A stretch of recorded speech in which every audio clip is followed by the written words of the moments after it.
Hello everyone! You're watching Kulay TV. Billionaire Brother number 3. Wala ka na namang update? Nakasanda lamang si Kaskin sa sofa habang paikot-ikot ang ballpen sa pagitan ng mga daliri niya. Kas, ilang linggo na yan. Muling saad ni Elinard. Huminga ng malalim si Kaskin. Sa wala pa nga eh. Dahang-dahan humarap si Elinard. Wala. Not a single lead. Umiling si Kaskin. Malinis ang customer relations. Katanong hukay ko, wala akong makitang sapat na ebidensya. Imposible. Walang department na malinis. Tayo mismong nakakita nun. Hindi ibig sabihin na wala akong nakahanap. Ay wala na akong nagagawa. Alam ko. Pero habang tumatagal, mas maraming nawawalang pera sa kumpanya. Sana naiintindihan mo ang pressure. Napairap si Kaskin. Pressure? Baka nakakalimutan mo ang unang plano natin na ikaw mismong nagsuggest, Elinard. Sinabi mong magiging empleyado tayo sa sarili nating kumpanya, di ba? Tingnan mo ngayon, nagpakilala ka na agad kahit hindi pa natin natatapos si Dixon ng sa amin. Masyado kang babida eh. Hindi ko alam kung gusto mo ba talagang matulungan ng kumpanya o atat ka lamang palitan si Mom as the CEO. Kung hindi ka nagpakilala agad, baka di ako nahihirapan ngayon. So pinapalabas mong kasalanan kong maging responsable, ha? Kasalanan ko bang sineseryoso kong kumpanyang iniwan sa atin ni Dad?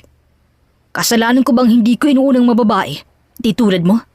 Oo na, ikaw nang huwarang anak at kapatid. Ang punto ko lang naman, huwag mo kong minamadali. Dahil itong department ko, parang wala talagang mali. Huminga ng malalim ang CEO. Kas, hindi naman kita minamadali. Pero kailangan din talaga nating gawin agad ang nararapat. Huwag kang magmadali, pero huwag ka rin maging kampante. Tumayo si Kaskin. Kilala mo naman ako. Hindi ako sumusuko. Lumapit siya sa kapatid at bahagyang tinapik ang balikat nito. Promise, may mahahanap din ako. At kapag nangyari yun, siguradong malaki. Kaya relax ka lang dyan, baby brother. And trust me, okay? I'll hold you to that. Makalipas ang 30 minuto, huminto ang itim na kotse sa parking area ng Ventura Holdings. Pagkababa ni Kaskin, nag-iba na naman ang personalidad niya. Tinanggal niyang mamahaling relo at pinalitan ng simpleng wristwatch. Inayos niya din ang ID na may pangalang CJ Reyes. Ngayon, isa na lamang siyang ordinaryong empleyado sa Customer Relations Department. Pagpasok pa lang niya, agad na siyang sinalubong ng mga katrabaho. CJ! Good morning! Huy, manlilibre ka na naman ba? Libre? Ikaw manlibre? Kuripot mo naman! Sigaw pa ng isa. Tama lang. Baka mamaya maubos ng pera ko eh. Wala pang sahod. Nagtawanan ng buong opisina. Ganito siya araw-araw. Palangiti, palabiro, at kilalang babaero. Halos lahat ng babae sa department ay naging kaibigan niya. May ilan ding lihim na may gusto sa kanya. Ngunit walang nakakaalam na bawat biro niya may kasabay na pagmamasid. Bawat tawanan may kasabay na pagsusuri. Habang abalang lahat, tahimik niyang inoobserbahan ng bawat empleyado. At hanggang ngayon, wala pa rin siyang nahuhuling sapat na ebidensya. Napabuntong hininga siya. Ang hirap naman ito. Mahina niyang bulong. Hindi tulad ng warehouse of finance, mas mahirap basahin ang customer relations. Dito kasi, ngiti ang puhunan at maraming tao ang sanay magtago ng tunay nilang intensyon sa likod ng magagandang salita. Maya-maya, attention everyone! Biglang tumayong department head ng customer relation sa gitna ng opisina. Agad namang natahimik ang lahat. May darating tayong VIP client ngayong umaga. Siguraduhin niyong walang magkamali. She represents one of our biggest foreign investors. Isang malit na pagkakamali lang, pwedeng mawalan tayo ng multi-million deal. Napalunok ang ilang empleyado. Sir, foreigner po ba? Hindi, Filipina. Sadyang matagal lang nanirahan sa ibang bansa. Dahil doon marami siyang alam na lingwahe. Nagkatingin na ng mga empleyado. English lang ba? Hindi. Sabi ng head office, She speaks English, Japanese, Korean, Mandarin, French, at Spanish. Ha? Halos sabay-sabay na napasigaw ang buong department. Grabe, translator ba yun? Habang ang lahat ay kinakabahan, tahimik lamang si Kaskin. Nakasanda lamang siya sa swivel chair habang umiikot ang ballpen sa kanyang daliri. Interesting. Mahina niyang bulong. Hindi yun nakaligtas sa katabi niyang si May. Huy, ba't parang excited ka? Wala. Gusto ko lang malaman kung gaano siya kagaling. Ikaw talaga. Basta babae, excited ka agad. Uy, professional tayo dito ah. Professional ang mukha mo. Sagot nitong ikinatawa ng buong team. Bandang 10:00, huminto ang isang itim na luxury car sa tapat ng gusali. Agad na tumayong department head. Ready, ready! Lahat ay nagkanya-kanyang pwesto. Pagkabukas ng elevator, una nilang nakita ang 2 bodyguard. Kasunod nun ay isang babaeng naka-white blazer at black slacks. Simple lamang ang ayos, ngunit pagpasok pa lamang nito, parang kusang tumahimik ng paligid. Good morning, Miss Laurent. Magaling na bati ng department head. Bahagya lamang tung tumango. Good morning. Hope I'm not late. No ma'am, just right on time. Tahimik lang nga pinagmamasta ni Casca ng babaeng mula sa likuran. Siya na ba yun? Napangiti siya ng bahagya. Everyone, ani ng department head. I'd like you to meet Miss Celeste Laurent. She'll be staying with us for a few weeks to evaluate the company's client relations. Nagkaroon ng bulungan. Evaluate? Ibig sabihin huhusgahan tayo? Any questions? Natahimik ang lahat hanggang sa isang empleyadong nahulog ang hawak na folder. Napatingin ang lahat. Bahagyang yumuko si Celeste upang pulutin yon. Merci. Mahina nitong sabi. Napakurap ang empleyado. Ha? Ngumiti ng bahagya ang babae. French. It means thank you. Opo. Tumangong empleyado. Napangiti namang muli si Caskin. Makalipas ang ilang minuto, may tumawag sa cellphone ni Celeste. Agad niya iyong sinagot. Pagkasagot, bigla itong nagsalita sa Japanese. Pagkababa ng tawag, natahimik ang buong opisina. Wow, parang sa anime lang no?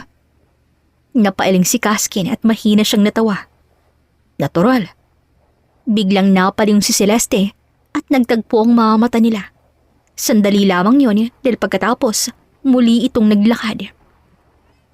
Bandang tanghali habang nasa pantry ang lahat, naroon din si Caskin. Tahimik lamang siyang gumagawa ng kape. Maya-maya may pumasok. Walang iba kundi si Celeste. Diretso itong kumuha ng bottled water. Doon na nagsalita ng Japanese si Caskin. Napahinto si Celeste at dahan-dahan siyang napalingon. Nagulat siya dahil malinaw ang pagkakabigas niyo ni Caskin. Hindi yun tunog memorize. Bahagya siyang ngumiti at sinagot siya nito sa parehong wika. Lumipat naman siya sa Korean at sinagot din siya nito ng direkta. Pagkatapos, bigla itong nagsalita sa French. Hindi nawala ang ngiti ni Caskin at agad siyang nagsalita sa Spanish na halos katulad ng pagiging natural ng una niyang mga salita. Ngayon, tuloy na ngang natigilan si Celeste. Binaba nito ang hawak na bote ng tubig at mataman siyang pinagmamasdan mula ulo hanggang paa. Interesting. An ordinary customer relations staff who speaks 4 foreign languages. 5. Medyo kinakalawang lang ang Mandarin ko. I think you're more interesting than your personal file, Mr. CJ Reyes. Oh, kilala mo ako? Tinuro ni Celeste ang kanyang ID, kaya hilaw na natawa si Caskin. Oh yeah, I forgot. Matapos niyon, tahimik nang umalis si Celeste mula sa pantry at hindi na tulumingon. Diretso lamang ang lakad dito na para bang walang nangyari. Samantalang si Caskin, nakatayo pa rin sa harap ng coffee machine, may hawak na tasa at hindi mapigilang mapailing. Ikaw rin, mas interesting ka. Mahina niyang sagot kahit wala na ang babae. Natigil siya nang biglang may sumilip sa kaning gilid. Walang iba kundi si May. Napapitlag pa si Kaskin. Grabe, kanina ka pa ba dyan? Nakita kitang nakangiting mag-isa. May problema ka ba? Wala. Sure? Oo, Napapikit si May. Ay, mukha ka talagang may tama. Napatawa ang lalaki. Bigla namang sumingit ang isa pa nilang katrabaho. Hey CJ, sino yung kausap mo kanina sa pantry ha? Si Ma'am Celeste ba? Nagkapay lang. Baka type ka na nun. Napairap si Kaskin. Hindi lahat ng babaeng kakausap sa akin. Type na agad ako. Napailing na lamang siya habang tumatawa. At habang lahat nagtatawanan, tahimik lamang si Mate ngumiti. Pero hindi na siya nakisabay sa tuksuhan. Bandang hapon, nagpatawag ng meeting ang department head. Naroon ang lahat, pati si Celeste. Tahimik lamang tong nakikinig habang isa-isang nagbibigay ng reports ang bawat team. Hanggang sa magsalita si May. Mahusay siya, malinaw at kumpleto ang report. Bahagyang tumango si Celeste. Good presentation. Namula si May. Thank you, ma'am. Pagkatapos ay tumingin si Celeste kay Kaskin. And you, Mr. Reyes. I'd like to work with you tomorrow. Nanahimik ang buong conference room at napatingin ang lahat kay Kaskin. Po? I'll be visiting several VIP clients. I need someone who can communicate with them. And I believe you're qualified. Kinabukasan, eksaktong 8:00 pa lamang ng umaga ay nasa lobby na nga si Kaskin. May suot siyang simpleng polo, itim na slacks at bitbit ang tablet na binigay ng customer relations. Habang hinihintay bumukas ang elevator, may humintong itim na luxury van sa tapat ng gusali. Bumukas ang pinto at lumabas si Celeste. Nang makita siya nito, bahagya lamang tong tumango. Good morning, Mr. Reyes. Morning. Ready? Always.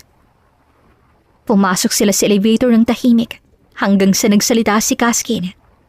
So, ako lang talagang napili? Yes. Bakit? Marami namang mas senior. Saka lamang tutumingin sa kanya. Because they only speak English. Ikaw marunong makinig at marunong sa iba't ibang language. Compliment ba yun? I don't usually give compliments. You're scary. I've been told. Mahigit 1 oras ang biyahe nila. Habang ang assistant ni Celeste nagbabasa ng itinerary, si Kaskin naman ay nakatanaw lamang sa bintana. Hanggang sa... Hello mga kakulay! May nangunguha po ng audio ngayon. Just to remind you, you're listening dito sa Kulay TV channel. Mr. Reyes, napalingon siya. I have a question. Go ahead. How many languages do you really speak? Depende. Depende? Kapag lasing baka 10. Napabuntong hininga ito. I was expecting a serious answer. Natawa siyang napakamot sa batok. Fine. English, Japanese, Korean, Spanish, French, and basic Mandarin. As expected. As expected? Your pronunciation says it all. Saan ka natuto? Travel, books, and curiosity. That's all? Yup. Hindi na nagsalita si Celeste. Pero sa isip nito, hindi siya kumbinsido sa sinasabi ni Kaskin. Naniniwala siyang hindi ka basta-bastang matututo ng ganun lamang kadali. Pagdating nila sa unang VIP client, isang Japanese businessman ang sumalubong sa kanila. Pagkakita kay Celeste, magalang tong yumuko. Yumuko rin ng babae.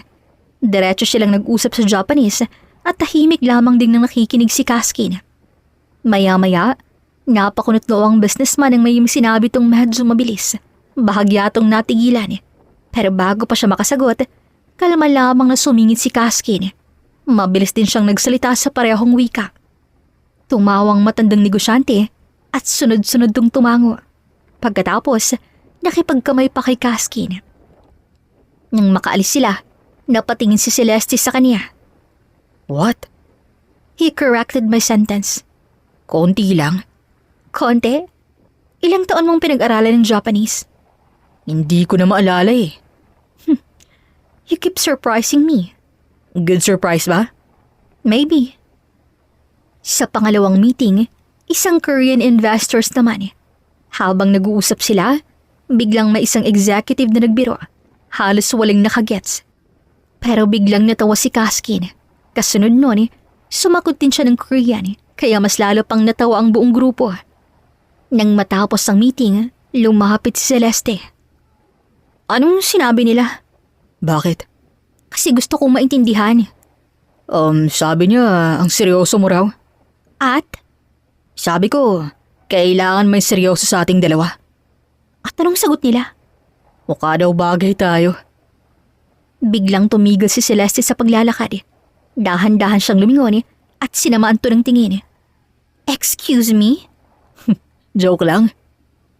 Tahimik lamang siyang tinitigan ng babae hanggang sa bahagya nitong hinampas ang braso niya gamit ang folder. Immature. Ako? Oo. Pero ngumiti ka. Hindi. Nakita ko.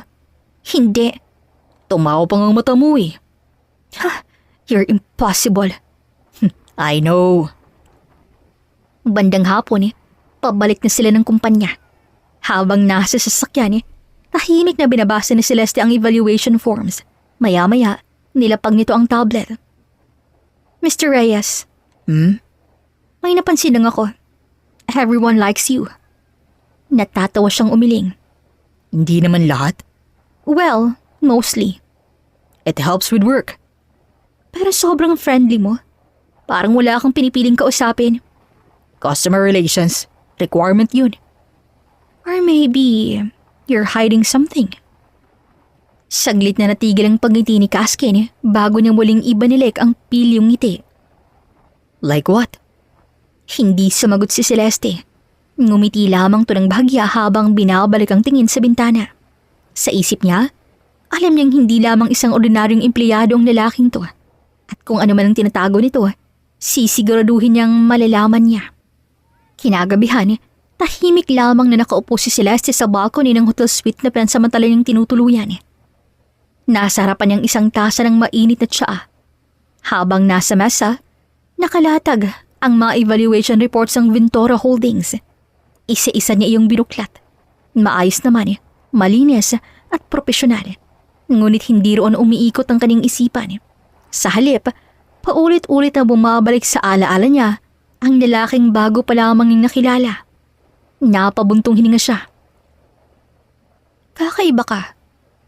Marami na siyang nakilalang lalaki. Mga negosyante, mga CEO, mga politiko, mga anak ng mayayamang pamilya. Karamihan mayabang. At dahil doon, matagal nang nawala ng interes si Celeste sa pakikipagkilala. Hindi dahil suplada siya, kundi dahil mabilis siyang mawala ng gana. Kapag naramdaman niya nga, puro pagpapa-impress lang ang isang tao, unti-unti siyang lumalayo. Ngunit si CJ, iba. Idagdag pang kaalaman nito sa iba't ibang lingwahe na siyang nagpabilib sa kanya. Who are you? Binuksan niyang tablet at muli niyang tiningnan ang personal file ni CJ Reyes. Edad, address, educational background, training certificates. Lahat ay mukhang normal at hiyo ng problema.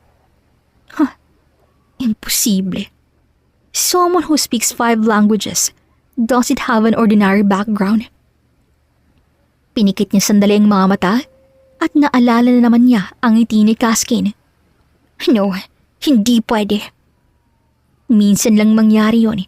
Sa buong buhay niya, iilang lalaki pa lamang nagawang makuha ang kanyang atensyon at wala ni isang tumagal. Dahil sa huli, lahat sila'y pare-pareho lang. Kinabukasan, maaga na namang pumasok si Kaskin. Pagkababa niya ng sasakyan, agad niyang sinuot ang ID niya. Isang malalim na buntong hininga ang kanyang pinakawalan. Ay, another day, another dead end. Pagkapasok niya sa Customer Relations Department, pareho pa rin ang eksena. May mga empleyadong nagkukwentuhan, may mga sumasagot ng tawag, may mga abala sa pag-ayos ng reports, mukhang normal at yun ang lalong nagpapaisip sa kanya. Hindi pwedeng walang nangyayari dito. 2 department ang napatunayang may katiwalian. Bakit dito parang napakalinis? Tahimik siyang naupo sa mesa, binuksan ang computer at isa-isang sinuri ang client records pero wala. Lumipat siya sa payment endorsement, wala pa rin. Hanggang sa customer feedback reports, malinis. Napakamot siya sa ulo. Ay, baka ako na lang talagang problema. Maya-maya, may lumapit sa mesa niya. Hindi ka pa ba titigil? Napatingala siya. Si May iyon na may dalang 2 paper cup ng kape. Inabot nito ang isa sa kanya. Oh, libre yan ha? Uy, salamat. Milagro. Bakit? Bawal bang magpasalamat? Pwede naman. Tsaka mukhang kailangan mo yan. Napatingin to sa monitor niya. Kanina ka pa dyan ha. Wala ka pa rin makita. Bahagyang natigilan si Kaskin. Hindi niya alam pero parang kakaibang tono sa tanong na yun ni May. Pero napangiti na lang siya. Naghahanap lang ako ng mali sa reports. Work lang. Tumango si May at naupo ito sa bakanting upuan sa kaning tabi. Tama ka. Ang weird talaga. Parang ano? Wala, hindi. Ay ano ba yan? Nasimulan mo na eh. Ituloy mo na. Feeling ko lang naman parang masyadong madalas mawala si Sir Gomez tuwing dumarating ang confidential client files. Parang, ewan, pero normal lang naman siguro yun, no? Kasi baka meetings lang. Posible. Oo, minsan kasi napapansin kong, ay wala pala, ang daldal ko. Forget it. Tatayo na sana si May, ngunit bago tumakaalis, mahinang nagtanong si Kaskin. Anong napapansin mo? Wala nga. Feeling ko lang naman. Baka imagination ko lang ganun. Oh sige, hindi na kita pipilitin. Good. Baka mapagalitan ako eh. Pagkaalis nito, tahimik na nakatingin si Kaskin sa monitor. Ngunit wala na ron ang isip niya. Paulit-ulit niyang inaalalang sinabi ng babae. Napapikit siya. Hindi yun ordinaryong kwento. Parang may nasabi siyang hindi niya dapat sabihin. At bakit tila kabisado nito ang schedule ng confidential client files? Bulong niya sa sarili. Dahan-dahan niyang binuksan ang attendance records. Pagkatapos ay ang visitor logs. At huling binuksan ay ang schedule ni Sir Gomez. Maya-maya'y bahagyang napangti si Kaskin. Huli ka. May tinatago ka pala ah. Hindi pa niya alam kung sino talaga ang sangkot. Hindi pa niya alam kung anong eksaktong modus. Pero sa unang pagkakataon, may nasundan na siyang manipis na sinulid at handa siyang hilahin yon hanggang sa makarating siya sa taong tunay na nasa likod ng lahat. Simula nung araw na yon, mas naging mapagmatsyag si Kaskin. Hindi lamang sa mga records, hindi lamang sa mga reports, kundi pati sa mga taong nasa paligid niya. At isang taong paulit-ulit niyang napapansin, si May. Nung una'y inakala niyang nagkataon lang, pero habang lumilipas ang mga araw, mas lalo yung nagiging halata. Kapag may kausap siyang ibang empleyado, nasa malayo lamang si May. Kapag may tumatawag sa cellphone niya, mabilis tong sumusulyap. Kapag lumalabas siya para magkape, ilang minuto lamang lilipas, lalabas din to. Hindi yun obsessive, hindi rin nakakailang, pero sapat na para mapansin ng isang taong sanay mag-obserba. Nakangiting napailing si Kaskin. Hindi ka lang simpleng may gusto sa akin. May binabantayin ka. At kung tamang kaning kutob, si May ang susi para makarating siya sa totoong salarin. Kaya ginawa niya ang bagay na pinaka-eksperto siya, ang paggamit ng charm. May, Napalingon ng babae habang abala sa pag-aayos ng client files. May nilapag si Kaskin sa mesa nito. Isang paborito nitong iced coffee. Nanlaki ang mga mata ni May. Uy, para saan to? wala lang. Libre. May sakit ka ba? Grabe ka naman. Hindi ba pwedeng maging mabait lang? Teka, may kailangan ka no? Kilala na kita. Wala. Gusto ko lamang talagang bumawi. Saan? Nung ilang beses mo ako nilibre. Okay, accepted. Kinuha nito ang kape at hindi nito napigilang mapangiti. Mula noon, mas madalas na silang magkasabay mag-break, magkasabay kumain, magkwentuhan habang naghihintay ng tawag mula sa clients. At gaya ng inaasahan ni Kaskin, unti-unting naging komportable si May. Alam mo, akala ko talaga dati babaero ka. Sabi nito habang kumakain sila sa pantry. Natawa si Kaskin. Dati lang? Hanggang ngayon pala. Ano bang image ko sa'yo? Friendly, gwapo, makulit, at madaling mahulog ang babae. Talaga? Oo, pero hindi ka naman nananakit. Hindi na sumagot si Kaskin. Tahimik lamang siyang ngumiti. Pero sa loob-loob niya, nagigilty siya dahil alam niyang ginagamit niya lang si May.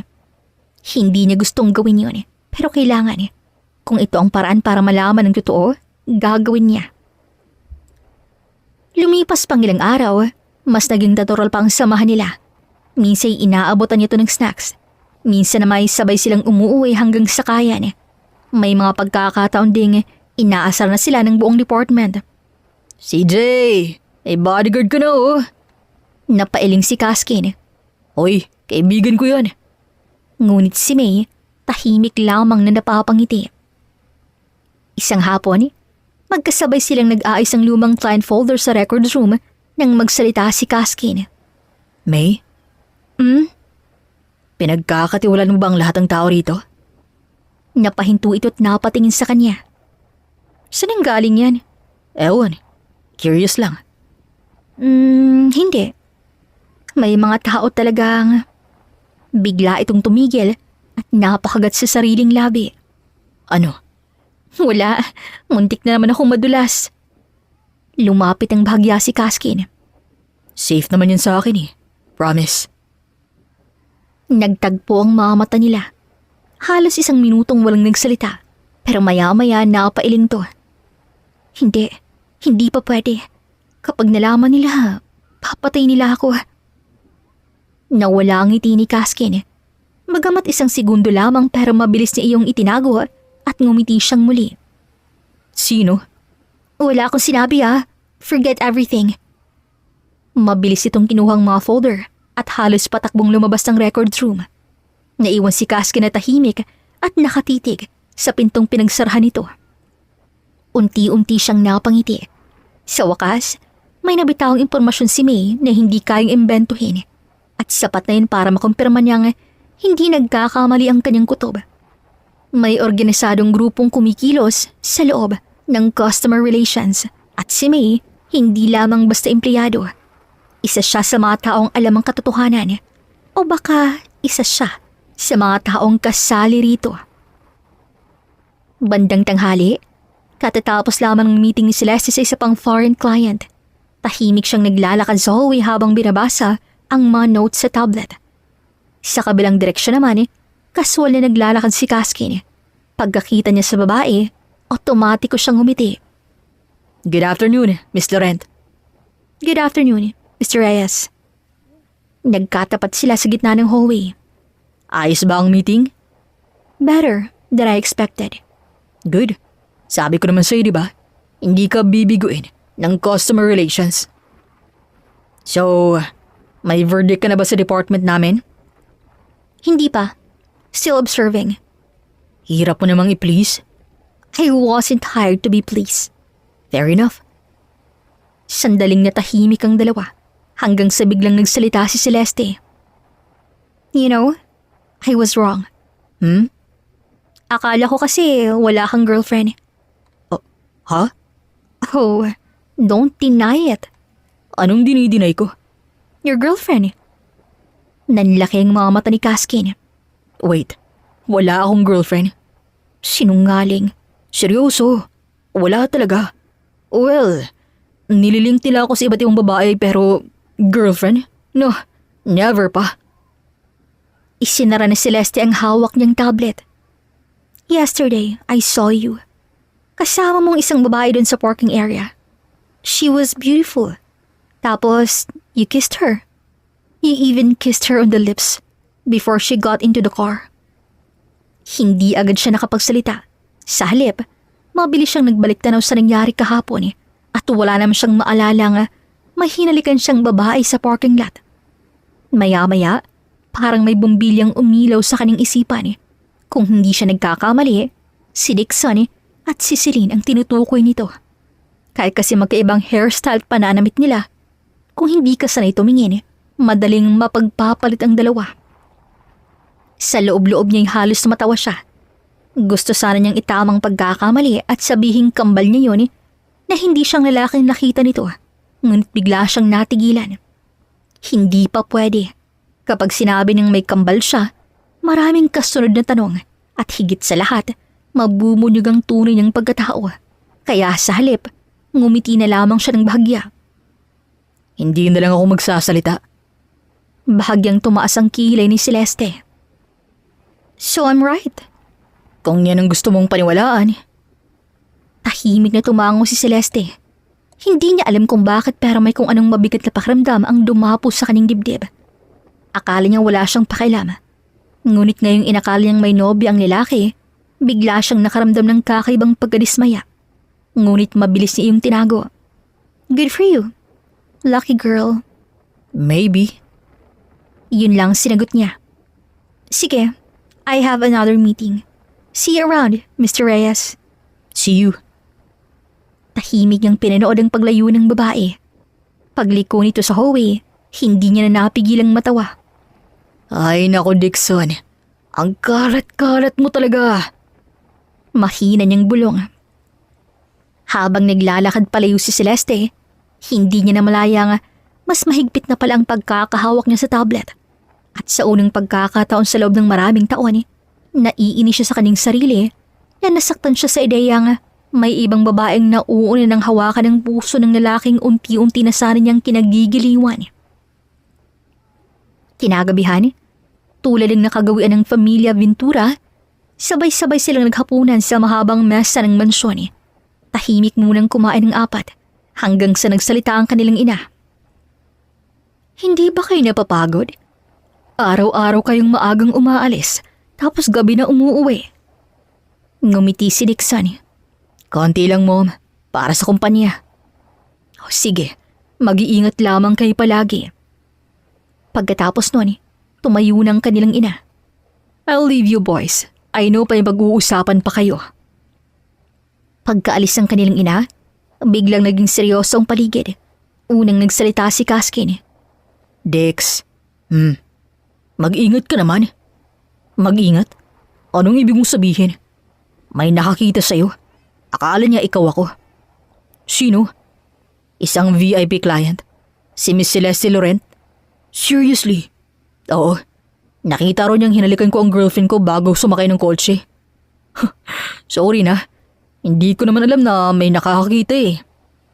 Pareho lamang kasi tayo ng muka. Konting ingat naman dude. Mahirap yun no. Nasa iisang kumpanya lamang tayo. Darating at darating talagang araw na may makakapansin. Hindi nakasagot si Kaskin dahil alam niyang may punto ang kambal. Pero baka hindi naman talaga tungkol sa mission ng concern mo. Baka concern ka lang sa iisipin ni Celeste. Natahimik sandali si Kaskin. Kasunod nun ay ang malakas na tawa ni Dixon. Huy, namumula. Marahimik ka. Wala akong paki sa iniisip niya. Sure? Oo. Sure na sure? Dixon? Ngunit lali lamang tong natawa. Aba, ang playboy natin tinamaan na yata. Wala nga. Nag-aalala lang ako na baka mabuking tayo. Ngunit bago pa muling makapang-asar si Dixon, nagsalita na si Elinard. Enough. Pareho silang nakapatingin sa bunso. Tahimik nitong inilapag ang kubyartos pagkatapos ay tumingin kay Kaskin. Update? Napawi ang biruan. Umayos ng upo si Kaskin at maya-maya huminga siya ng malalim. May nakita na ako. Ilang araw ko nang inoobserbahan. Sa una akala ko coincidence lang.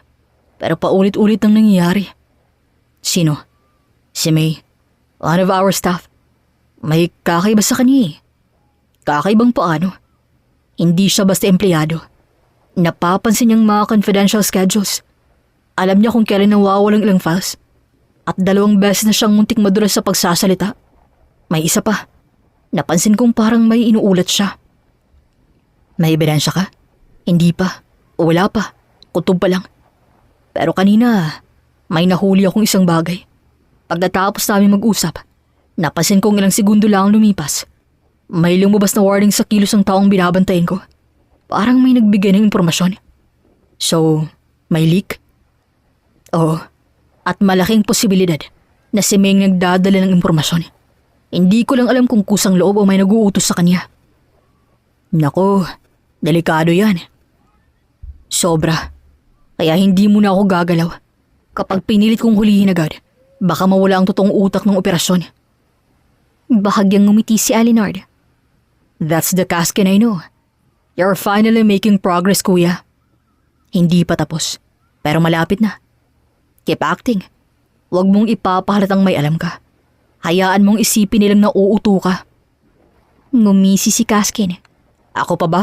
Charmang puhunan ko, no? At yan ang kinatatakot ko. Baka pati ikaw ma-fall, ha? Agad siyang binato ni Kaskin ng tissue. Manahimik ka. Nagtawanan ng magkakapatid. Ngunit matapos ang maikling tawanan, muling bumigat ang kanilang mga mukha. Dahil alam nilang sa unang pagkakataon mula nang magsimula ang misyon ni Kaskin, may malinaw na silang direksyong sinusundan. At kung tamang hinala niya, malapit niya nang mahila ang pinaka-importanting himla ng lihim na matagal nang nagtatago sa Customer Relations Department. Kinabukasan, pagpasok pa lamang ni Kaskin sa Customer Relations Department, agad siyang sinalubong ng pamilyar na boses. Good morning, CJ! Oh, morning. Napansin niyang nakatingin na naman sa kanya si May. Nang magtagpo ang mga mata nila, mabilis tong umiwas ng tingin at nagkunwaring abala sa mga dokumento. Alam niyang delikadong ginagawa niya. Hindi niya gustong paglaruan ng damdamin ng kahit sino. Pero kung si May nga ang tulay para makarating siya sa mga taong nasa likod ng anomalya, kailangan niyang maging matyaga. Bandang 10:00, abala ng lahat sa pagsagot ng mga tawag. Tahimik namang lumapit si Kaskin sa mesa ni May at may nilapag siyang maliit na paper bag. Napatingin ng babae. Ano ito? Breakfast. Napansin ko kasing hindi ka na naman kumain. Paano mo nalaman? Lagi kitang nakikitang kapilang almusal eh. Hindi mo naman kailangang gawin to, CJ. Okay lang. Sayang naman kung mahihilo ka. Napatingin ng ilang katrabaho nila. Oh, ba't may pa-breakfast na? Aminin, may something na. Nagtawa na ng buong department. Napakamot lamang sa ulo si Kaskin. Hoy, tigilan nyo nga. Concern lang ako. Napailing si May habang pilit na pinipigilan ang ngiti. Salamat. Walang anuman. Tanghali, magkasabay silang kumain sa pantry. Hindi na yung katakataka sa mga katrabaho nila. Sanay na ang lahat na halos araw-araw silang magkausap. Habang kumakain, napansin ni Kaskin na tahimik si May. Bakit ang tahimik mo naman yata? May iniisip ka? Wala. Sigurado? Tumango ito at inikot-ikot lamang kutsara sa plato. May, busy ka ba si Sunday? Sunday? Why?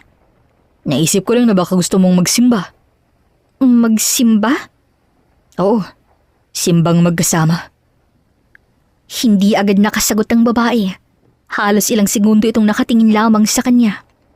Seryoso ka? Oo, bihira na rin kasi ako makapagsimba eh. Mas okay kung may kasama. Tayong dalawa lang? Sige, libre mo ba pagkatapos? Aba, may kondisyon pa ah. Pero sige, pagkatapos ng misa kain tayo. Deal! Mula sa kabilang mesa, tahimik na may isang taong nakasaksi sa buong eksena. Si Celeste. Kadarating lamang niya sa pantry upang kumuha ng bottled water at hindi niya sinasadyang marinig ang usapan. Hindi niya sinasadyang makita ang ngiting ibinigay ni Kaskin kay May. Saglit siyang napatigil. Pagkatapos ay tahimik na binaba ang bote ng tray. Hindi siya lumapit. Hindi rin nagsalita. Maya-maya nang makita niyang naunang umalis si May, ay nilapitan niya agad si Kaskin na kinukuha ng walang lamang tasa ng kape. Mr. Reyes, napahinto siya at dahan-dahang lumingon. Miss Laurent, kanina ka pa pala. Be careful. About what? About her.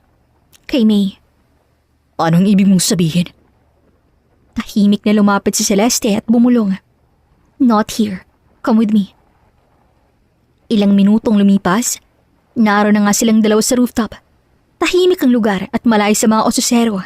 Naunang magsalita si Kaskin. What's going on? Humarap si Celeste at diretso siyang tiningnan nito. You're not CJ Reyes. At hindi rin girlfriend mo ang babaeng nakita kong hinalikan mo. So, alam mo na? Dapat ba ako matakot? Nope. Dahil hindi naman akong kalaban mo rito. After that day, naging curious ako. May kakaiba kasi. Magkaparehong mukha ng dalawa, pero magkaiba ang kilos. Talaga? Hindi ko yun napansin ha? Hindi mo talaga mapapansin. Kaya nagpa-background check ako. Inalam ko kung sino talaga si CJ Reyes at walang lumabas. Ibig sabihin, fake identity ang gamit mo. I traced another lead and I found Kaskin Ventura, one of the sons of the late chairman. Natahimik si Kaskin. Hindi niya na itinanggi. Wala na rin namang saysayang magsinungaling. Then I realized the man I saw outside wasn't you. It was your twin, Dixon Ventura. Bahagyang napangiti si Kaskin. You're really smart. I've been told. But that's not what I asked you to come here. Then why? Because I investigated May. Si May? Ano? I had a feeling. She's always watching you, not admiring you. I asked someone I trust to verify her records. Ilang detalye pa lang, may mali na. Anong mali? Her name, May, isn't her real name. Nanlaki ang mga mata ni Kaskin. What? Fake employment history. Questionable documents. At may ilang records na parang sinadyang baguhin. There's more. Alam niyang ikaw, si Kaskin Ventura. Impossible. I'm afraid not. She's been pretending. Pretending to be clueless. Pretending to fall for your charm. Tahimik na nilabas ni Celeste ang tablet. May ilang litrato doon, mga dokumento at isang timeline. I compared every incident. Sabi mo, 2 beses siyang muntik madulas. Those weren't accidents. They were intentional. What? She wanted you to notice, but not the real mastermind. The information she gives you is always true, but incomplete. Every clue points you towards a small target. So habang abala kang sundan ng direksyong binibigay niya, the real mastermind has enough time to erase evidence. Unti-unting bumalik sa isip ni Kaskin ang lahat. Lahat yun parang piraso ng puzzle na ngayon lamang nagdugtong-dugtong. Napahawak siya sa noo. Damn. So nilalaro niya ako? Hindi lang yan. She knows exactly what she's doing. Tahimik na tumingin si Kaskin sa malayo. Doon niya naramdaman na siyang nalinlang at hindi ang kalaban. Maya-maya ay napatawa siya ng mapait. Akala ko akong gumagamit ng charm ko. Turns out, ako palang ginagamit. Don't underestimate yourself. You were deceived because she's good. But now you know. Why are you helping me? Because I don't like seeing smart people lose to liars. Don't worry, yan palang nakalap ko. I will update you soon sa mga malalaman ko pa. Basta, itong isipin mo. May knows who you are, and she's redirecting you. Kung hindi mo sinabi, baka hanggang ngayon paikot-ikot pa rin ako. Hindi lang naman ikaw ang dahilan kung bakit ako nandito eh. Malaking utang na loob ng pamilya namin sa mga Ventura. Utang na loob? Nung nagsisimula pa lamang negosyo ng pamilya namin, isang bangkong umatras. Maraming investor ang bumitaw. Halos malugi na kami. Ang yumaong chairman Ventura ang tumulong sa amin. Hindi siya humingi ng kapalit. Hindi rin siya nanghingi ng porsyento sa negosyo. Isa lang sinabi niya sa lolo ko, na kapag nakaahon na daw kami naman daw tumulong sa ibang nangangailangan. Natahimik si Kaskin. Hindi na bago sa kanyang kwentong yun eh. Ganyan ang ama nila. Tahimik na gumawa ng kabutihan at ayaw ng kapalit. Kaya nang mabalitaan ng pamilya namin ang nangyayari sa Ventura Holdings, ako mismong nag-volunteer. Gusto kong masuklian kahit konting kabutihan ng ama mo. Kung naririnig ka ni Dad ngayon matutuwa siya. Sana. Teka, may itatanong ako. Nung nagpakilala si Eleanor bilang bagong CEO, nagulat ka ba? Oo naman, sobra. Dahil bagong announcement, akala ko ang pangalan ang papalit. Bastang alam ko lang kasi noon, 3 anak ni Chairman Ventura. Hindi ko alam na may kambal pala siya. Hindi ko alam kung sinong panganay sa inyo ni Dixon. Pero nasa inyo lang dapat ang susunod na mamamahala sa kumpanya. Kaya nang sabihin ni Miss Ventura na ang bunso niyang mamamahala, napatanong ako at na-curious. Pero hindi ko na masyadong pinagtuunan ng pansin dahil abala rin ako.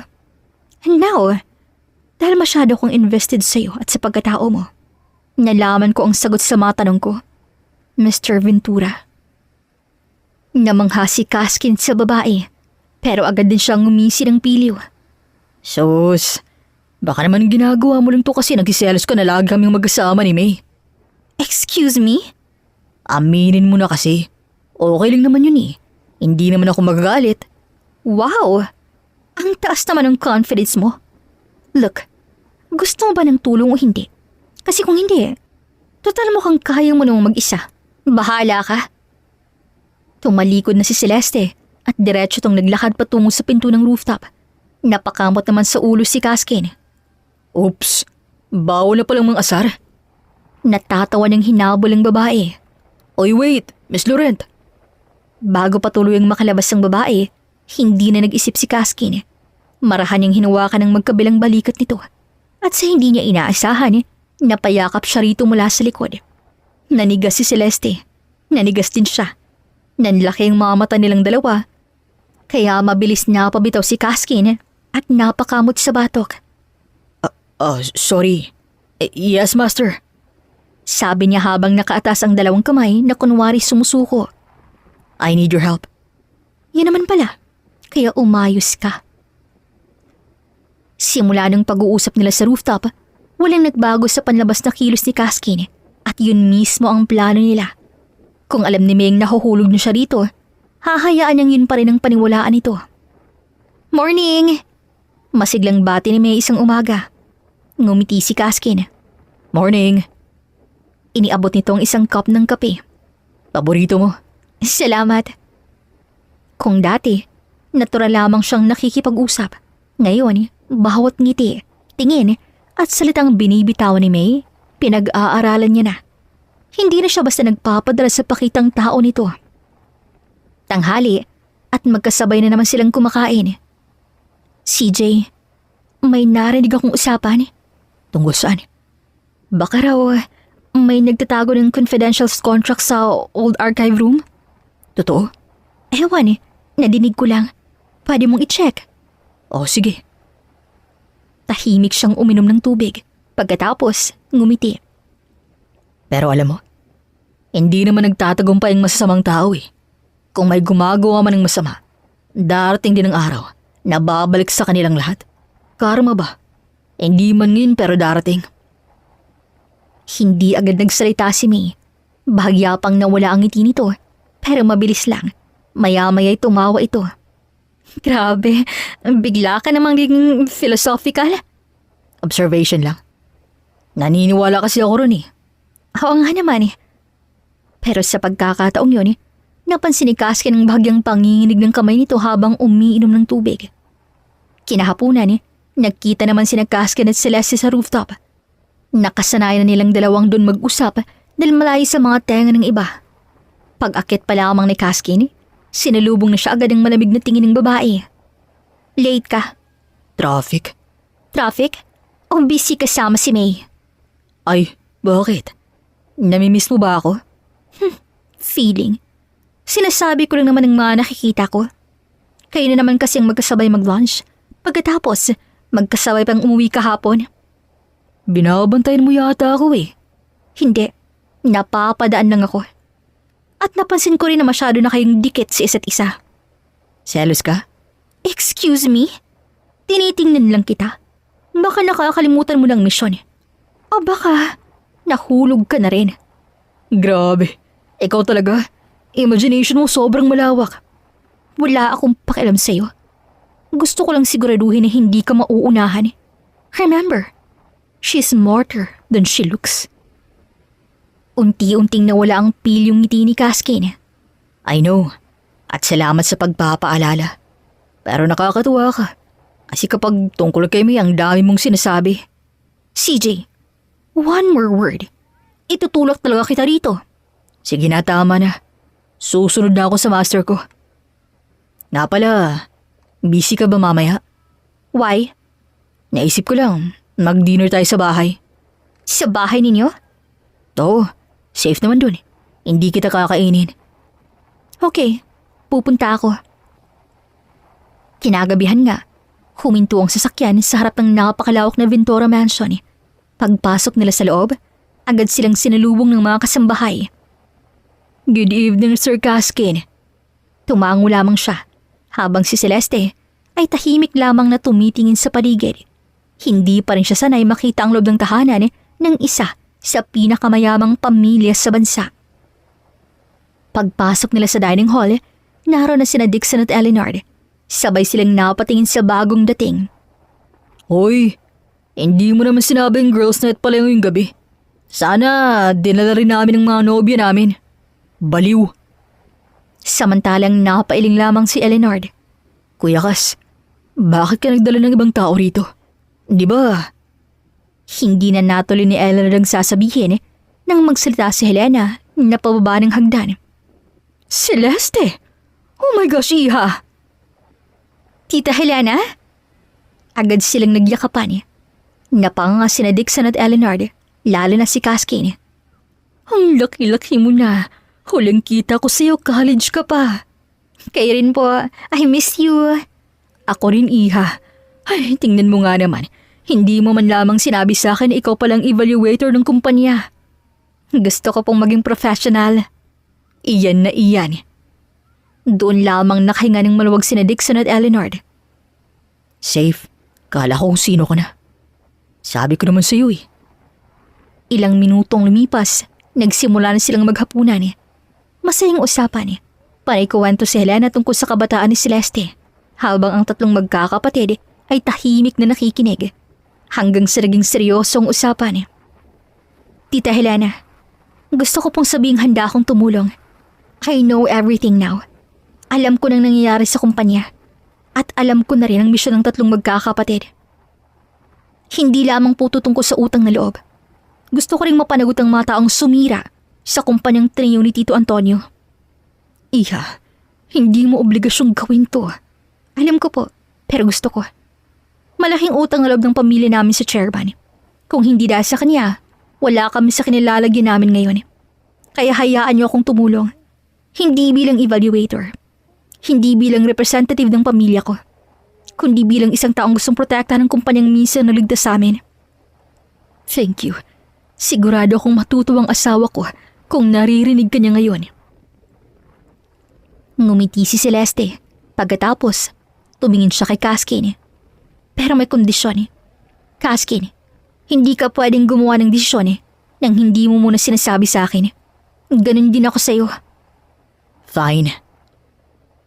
Lumipas ang ilang linggo, sa tulong ng tatlong magkakapatid at ni Celeste, unti-unti nang nabubuong larawan ng malaking anomalya sa loob ng Ventura Holdings. Marami na silang nakalat na pangalan. Marami na rin kahina-hinalang transaksyon ang natuklasan. Ngunit sa lahat ng yun, may isang taong paulit-ulit na lumilitaw sa bawat piraso ng impormasyon. Si May. Habang mas lalong sinusuri ni Celeste ang background nito, mas marami siyang natutuklasang hindi nagtutugma. Hanggang sa isang pangalan ng paulit-ulit na lumalabas sa mga lumang records. Jessica Ia Peñada. At doon niya napagtanto ang lahat. Kaya bandang 4:00 ng hapon, agad niyang tinext si Caskin. Rooftop, I found something important. Hindi na siya nagbigay ng paliwanag. Kailangan niyang sabihin dito ang nalalaman ng personal. Nauna siya sa rooftop. Pero gano'n na lamang pagtaas ng kanyang kilay nang madatnan doon si May na umiinom ng kape habang nagpapahangin. Marahan tong lumingon nang marinig ang pagbukas ng pinto. Ngumiti ito. Miss Laurent, nandito rin po pala kayo. Tumango lamang si Celeste. Ilang segundong lumipas, narinig nila ang muling pagbukas ng pinto. Dumating na rin si Kaskin at napatingin to sa kanilang dalawa. Lumingon si May kay Kaskin at bahagyang tumawa. Nandito ka rin pala, CJ. May pag-uusapan ba kayo?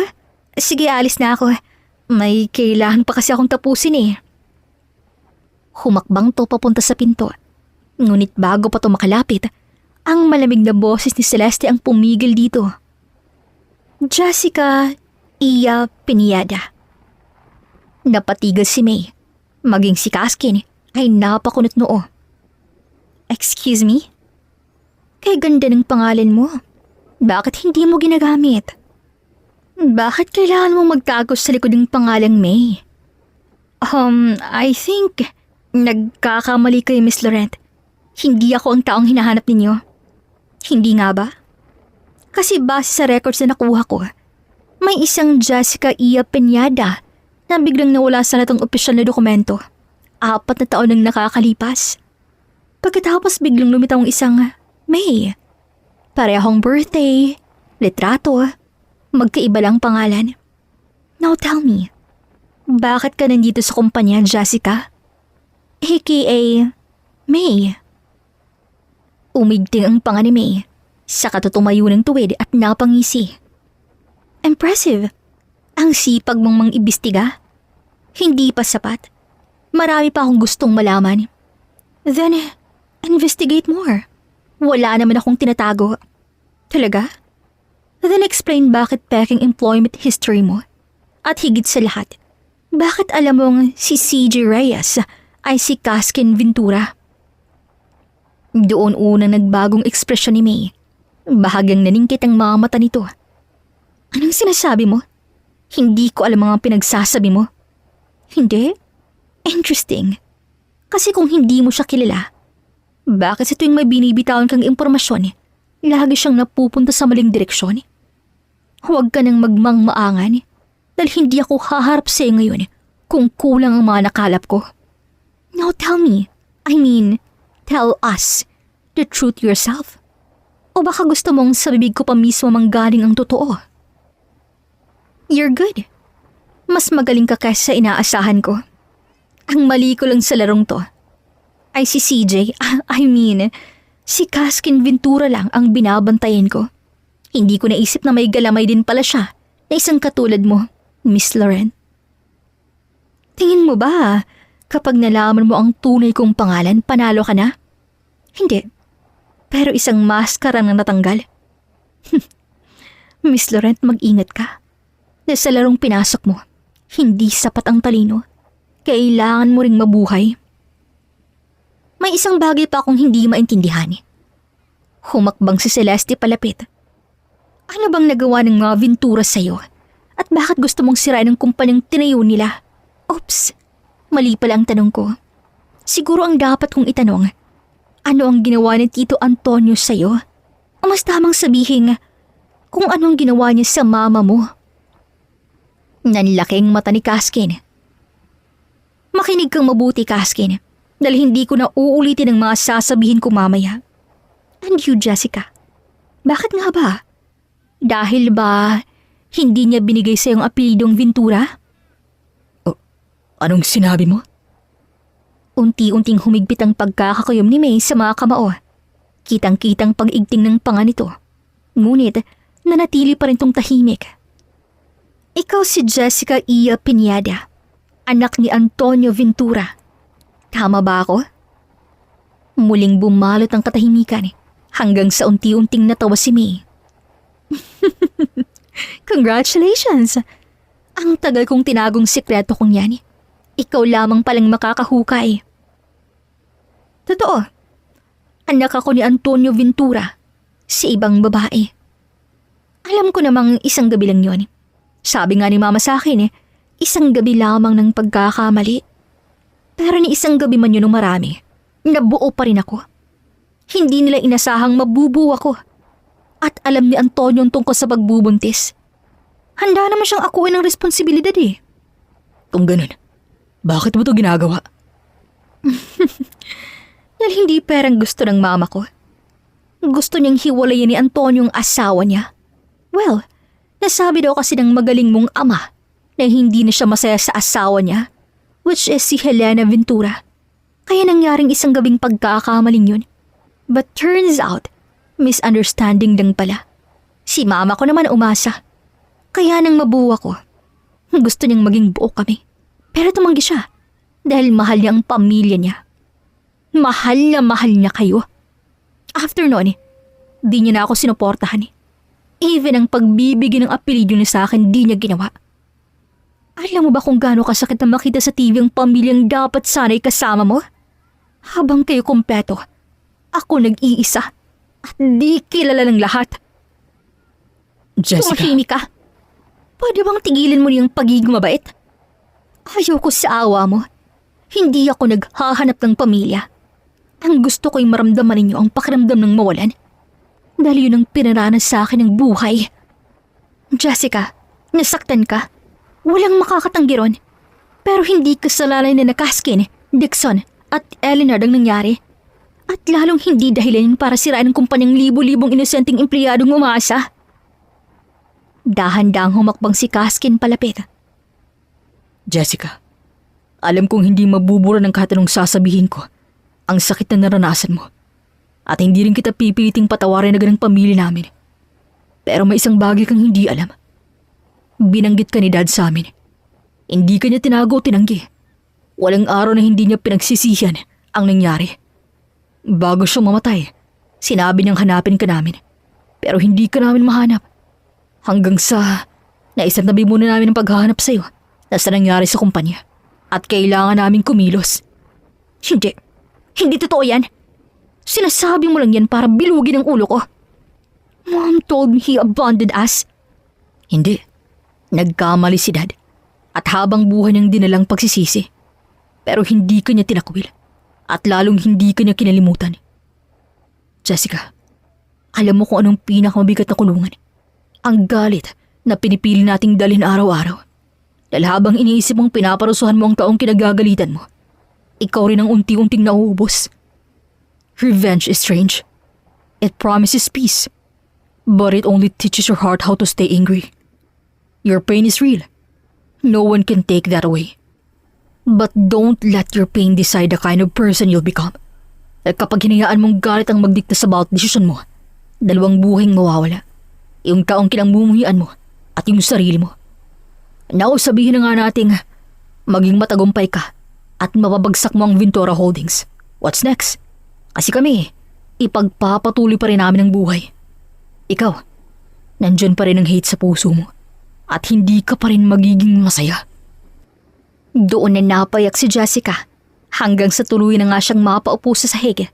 Parang lahat ng pait, galit at pagod na matagalang itinago ay sabay-sabay kumawala. I'm sorry. I'm so sorry. I let my anger destroy everything. I hurt innocent people. I lied. I manipulated everyone. I even used you.